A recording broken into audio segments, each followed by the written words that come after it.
What is up, our Will Feel number one fans and viewers? This is Scott Casey Gale, Will Feel number one. Today, I'm going to give you my recap and review of Gotham the Mad City Season 3, Episode 14, The Gentle Art of Making Enemies, which was the winter finale.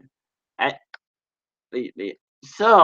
anyway, I thought it was a great episode. Season 3 has been really epic so far, and it keeps getting better and better. Okay, let's begin with the recap, shall we? The Joker came, he saw it, he nearly almost conquered and got them, but thanks to the combined efforts of Jim Gordon and a young Bruce Wayne, he was stopped before he could do any permanent damage to the city.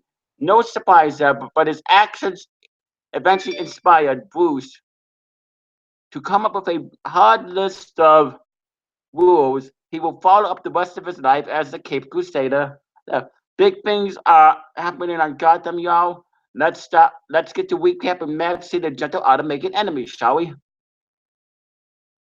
Jerome Velasquez began his purge-like revolution by knocking out the city's power grid, and the night he had only just begun before the GCP was already overwhelmed with criminals and crazy laughing Joker followers was wreaking all kinds of havoc and destruction. The Count of Owls and the mysterious man linked to Gordon did in some way watch the chaos from afar, ready to step in before the city broke itself completely. But the man wanted to give Gordon and the GCPD more time to handle it on their own. Interesting. Why does this man have so much faith in Gotham? At the GCPD, the Gordon and Lee still spewing some nasty words to him whenever she gets a chance, figured out that Jerome was planning to finish what he started when he was alive the first time and finally kill Bruce. Jerome arrived at Wayne Manor with a whole army of his followers and smashed the Court of Owls glass statue in his wake of destruction. Not truly understanding the importance of what he was doing. Oops, guess we'll figure out what that hidden map led to, huh? At least Bruce was able to style Jerome into making his death a big show for all Gotham to see. So they let Bruce out after his strangely intimate goodbyes with Alfred, and Gordon arrived just in time to save Alfred. Has the guy got the best timing when it comes to big saves, or what? But the Joker had already brought Bruce to his carnival death and explained the point night of his night of awakening. He wanted to show the true face of Gotham and that there was no heroes. As soon as the lights went out, all the regular normal people went crazy and killed, acting on their darkest impulses. He wasn't wrong about that, but he was wrong about there being no heroes. He had no idea he was dealing with the future savior of Gotham. When the GCP arrived, the place turned into a total madhouse, and Bruce managed to slip his cubs and led Jerome into a hall of mirrors. The two fought. Bruce got the upper hand and almost killed Jerome in a flash of anger before catching a glimpse of himself in the mirror. He didn't like what he saw smeared Joker's face paint and all. He could do anything he'd regret. He ran out of the house of mirrors, straight into Alfred's arms. Jerome tried to follow, but Gordon punched him so hard that his stapled face flew right off. The moment was awesome, gruesome, horrifying, and exhilarating. Gordon really packs a punch. Once, once word spread about Jerome's arrest and Arkham, things in the city started to calm down as people began to see reason again. Alfred was proud of Bruce for knowing where the line was and not for crossing it, and for not crossing it. And that inspired him to help Bruce come up with the rules that he cannot and will not break. The first most important thing is I will not kill. Batman's most iconic rule is born. Raise your hand if you did not think Gotham was going to tread into that territory so soon. My hand is definitely up there. That is so exciting. Could we see an early version of Batman as soon as this season? Meanwhile, while all of Jerome's anarchy was raging all around him, Penguin found Nigma alive and well and not being held captive by anyone, of course. We knew that from the start, but Penguin was absolutely shocked and confused, especially when Enigma immediately shot Penguin's two goons that he allied with before holding Penguin at gunpoint. Looks like he got his revenge. Looks like his revenge plan was complete, huh? I thought there would be more takedowns considering how angry Enigma was, but the only thing left for Enigma was to kill Penguin. While Enigma prepared to kill him, Penguin finally confessed that he did kill Isabella and he did it because he loved Enigma. It's hard to feel complete and total empathy for a serial murderer.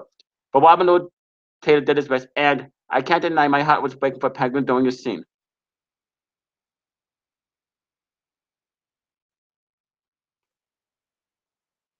Enigma's murder plan was a little convoluted.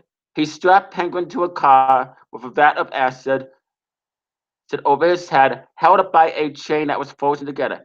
He lit a flame under the candle slowly to melt the ice, feeding the chain so it would drop on Penguin. But then the Enigma just walked away. This is a classic villain mistake. You always say to make sure your plan works. Something is clearly going to go wrong.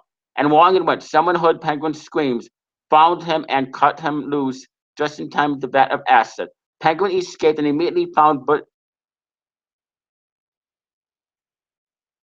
wait a minute.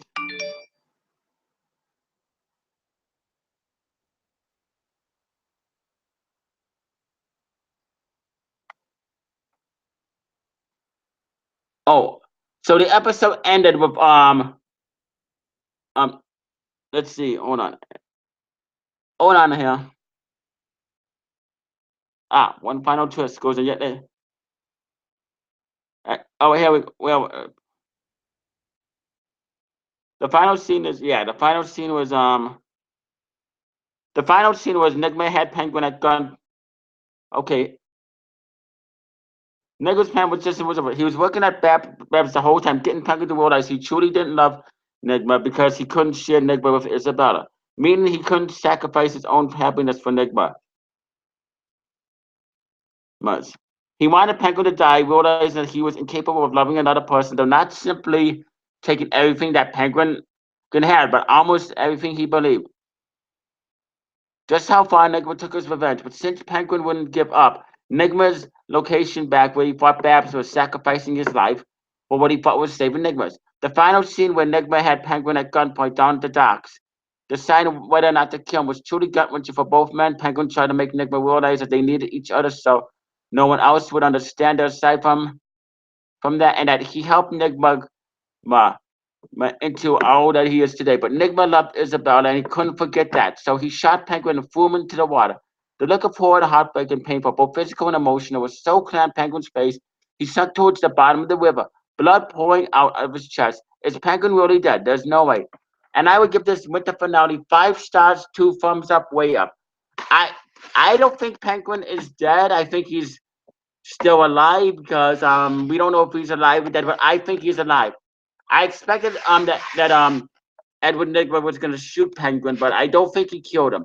What's gonna happen? We have to wait until April to find out if the Penguin is alive or dead. Anyway, comment down below in the comment section. Tell me what you thought of Gotham Gotham season 3, episode 14, the winter finale entitled "The Art of Making Enemies." And what you enjoyed, man? Do you think the Penguin is dead? And do you think the Penguin is dead? And what do you think is gonna happen when the second half of season 3 returns in April? Anyway, I will be back here next Sunday and Monday to give my recap of review of 24 Legacy. So expect me to do reviews on 24 Legacy. Anyway, subscribe to my channel, Will Fan of One. Subscribe to my best close friends, BB717, JH Films, The Concert Kid 14, Aces Brothers, Godzilla Hawk. Subscribe to the channel with Jacob. Subscribe to my National Western Shooters channel, NWS Revolution, MWS Network, NWS Gaming channel, Cody Mercer. You should stay classy, live long and prosper, and peace out.